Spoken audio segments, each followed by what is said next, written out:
Сәлеметсіздер.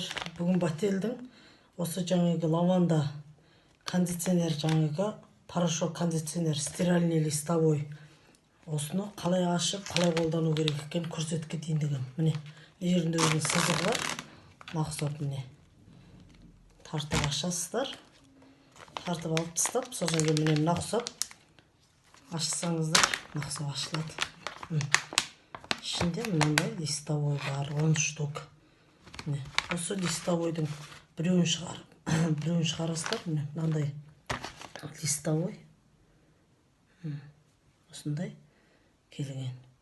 Осының енді сіз, менде кір аз, сондықтан осының жартысын ғана деп бөліп ап, жартысын ғана сала салам.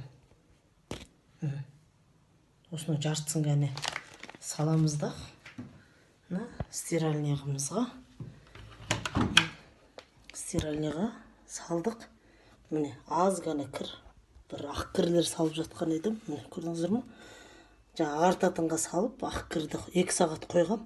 Енді соған міне салдым. Міне, листовойымызды сала салдық. Болды. Енді жаптық. Стиральныйымызды қосамыз. Наврорамалды қоса салайын. Міне, наврорамалды қоса салдым.